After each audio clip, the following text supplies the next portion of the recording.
What's up, everybody? Thank you guys for joining in today. Back with another video. Today it's all about how to chop samples, how to go about looping samples. We're using the MPC software to display such techniques, but what we're gonna go over today, you could basically do it in any DAW, pretty much any hardware unit that allows looping, that allows you to chop your samples up, slice your samples. You could pretty much do it in any one of them. But the tool of choice today, the MPC software, and I might go inside of Studio One. I'm not positive yet, but for right now, we're in the MPC. So, looping. What is looping? Looping is having a sound that's set to a start point and an end point, and it loops. It starts, it goes to the end, and it loops, right? We all know what that is. However, playing a sound or chopping a sample and then chopping it into a loop is completely different. I kind of discovered this. I knew this a long time ago, but I rediscovered it recently when I heard the song "The Look of Love" by Isaac Hayes. I'm like, yo, that's Can I Live. A lot of you probably don't know who Isaac Hayes is. A lot of you probably not know what Can I Live is, but Can I Live is a classic song by Sean Carter, known to everyone as Jay-Z. Hove, who just celebrated his 50th. Salute. But yeah, so I'm listening to the Isaac Hayes song, the original, with which the sample came from and was chopped from, and the Irv Gotti is who produced that song. And when me listening to it, I'm like, yo, that's the part that they sampled. So I'm gonna take you into the trip. I'm gonna take you down to where it's at, right?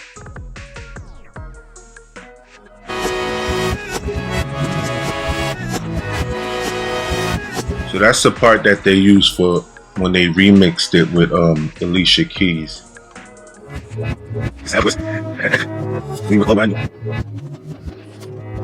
So that part right there is the intro. That was just the loop, right? But then there's also this part.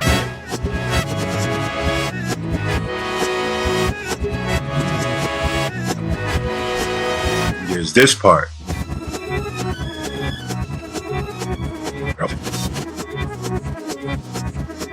Then there's also this part.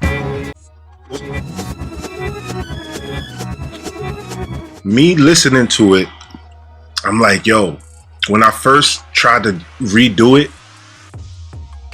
I started with this part, right?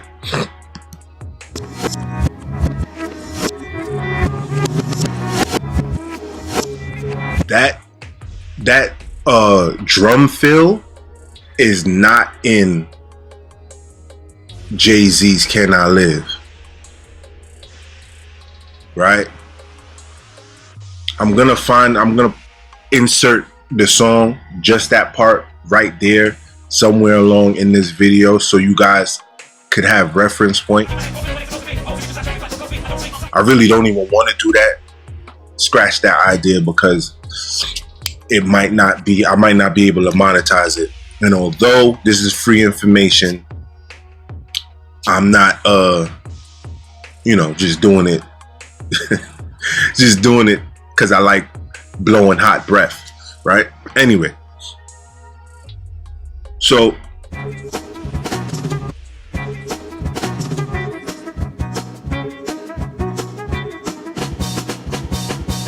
that part right there is like, that wasn't the chops, That's not the loop. That's not the way the chops were sliced to loop.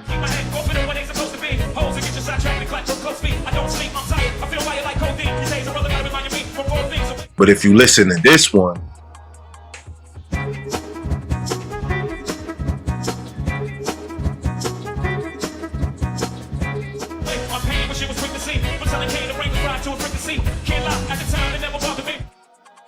if you listen to that one, it's the same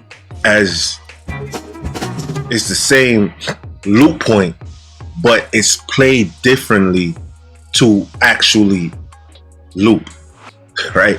If that makes any sense. The way that Irv chopped the sample and then replayed the sample, it was chopped to loop, chopped in a loop form, right? Like, again, this whole thing could be loop.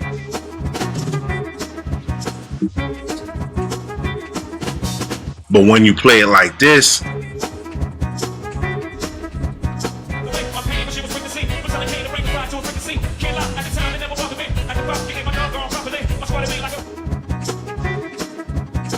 it's completely different. Although it's the same, it's completely different. And then when you put the vocals and you put the drums on it, it's like, yo, it's fly, right? But then there was also the other part, which was this.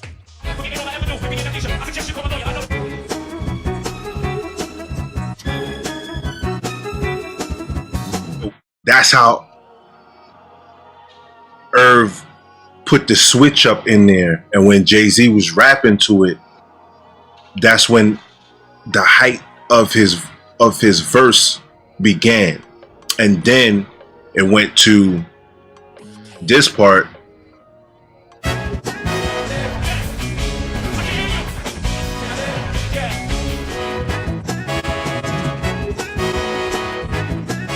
Comes back to the verse.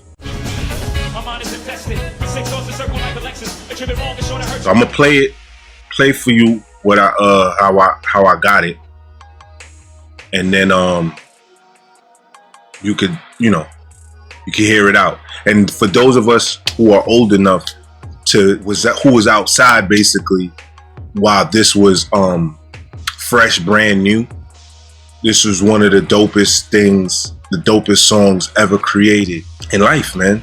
Now, I mean, I was a young boy at the time. I couldn't really relate to what he was saying, me physically doing some of these things, but I grew up around it.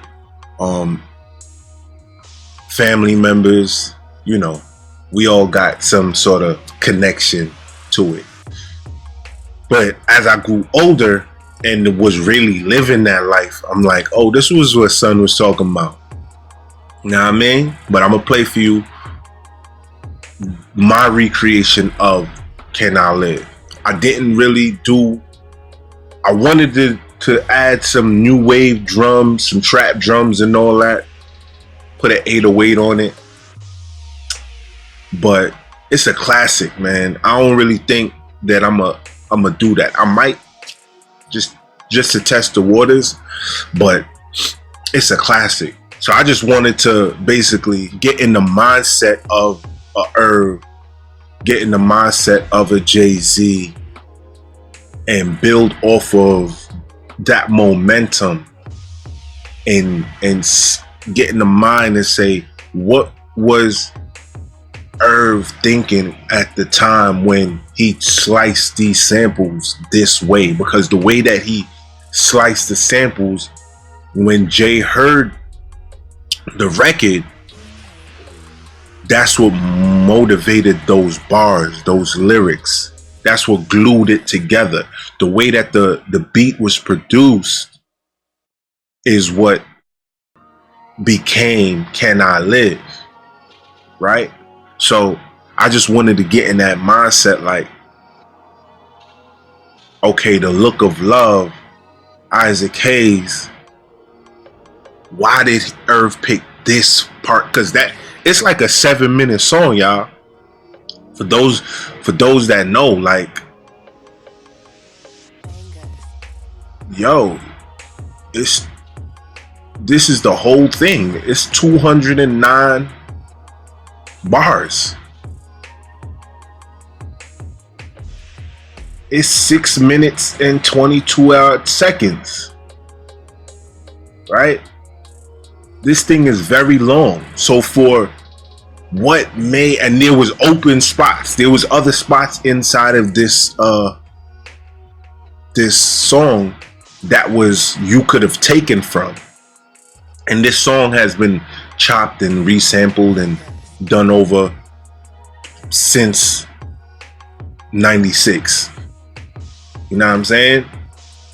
But anyway, that's what you want to do when you're producing songs. You want to put it together for the rapper. Like when I started producing beats, I only started producing beats to make beats for myself, right? And I always say, like, if I don't hear myself, if I'm not motivated to write to it, or if I'm not motivated to freestyle, mumble, then I don't think anybody will. Right? So I produce for myself because I'm a rapper, like at default, right? Like that's me. But as a producer, what's the mindset that you get into when you want to move the artist, move the crowd, right? So that's enough of me with all that. I'm gonna play it for you how it was from the verse to the switch up in the verse to the hook and then back to the verse. I didn't mess with the intro part, but the intro is very, it's simple, right? But here we go.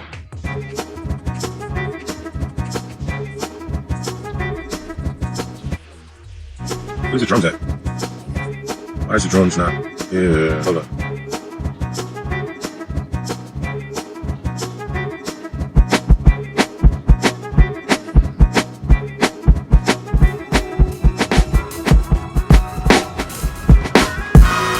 Can I live?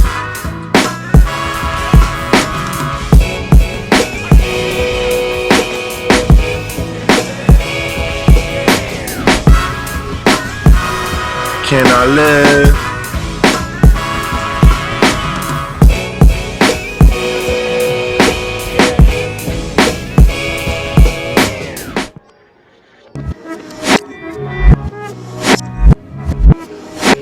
The drums, like, it's not really all put together. It's not super tight. I did this and I wanted to share it with you guys. Really just wanted to share the part of when you find a sample, do you just loop it or do you chop it in segments, right? Again, this is the sample.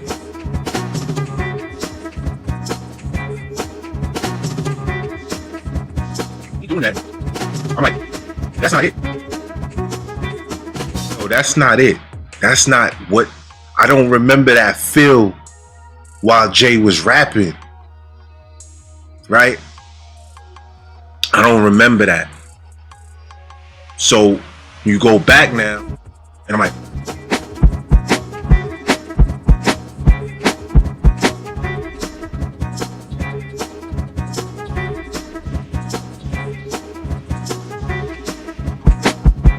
it's hard, man. So, Irv Gotti, which in the credits is DJ Irv, because Irv was a DJ back then. Yeah, man, the mindset of the producer. Sometimes you got to step into the mindset of the artist to know what that artist is about, the lifestyle they live, the food they eat, the women they like. You got to do those things in order to get back, whether it be hardware, software, Pro Tools, Studio One, you know, Ableton. It doesn't matter what you use. You got to get into the mind frame of, I'm making this for the artist, whomever that artist may be. If it's you yourself, would you sing to this? Would you rap to this? Would you write to this? Does it move you? How does it move you? And then you be able to do stuff like this, where instead of you just loop it, the sample, you chop the sample and play the sample in a different way. That makes it, you know, that much different, that much more motivation to say the things that you're gonna say on it. Thank you guys for joining me today. If this is your first time banging with me and you're not subscribed, I do appreciate you for making it this far in the video. Please do subscribe. If you heard anything that you like, thumb up the video, thumb it down. If this wasn't for you, it wasn't for you. I understand, but either way, help this reach those that are interested. And you do that by, you know, hitting the thumbs up, hitting the thumbs down, like, share, comment, subscribe. Nonetheless, man, do remember that music is life. It is our DNA. Keep banging. Peace, love, light. Till next time. And get in a mindset to move the artist. Alright? Stay in that mindset and just keep banging. You feel me?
Say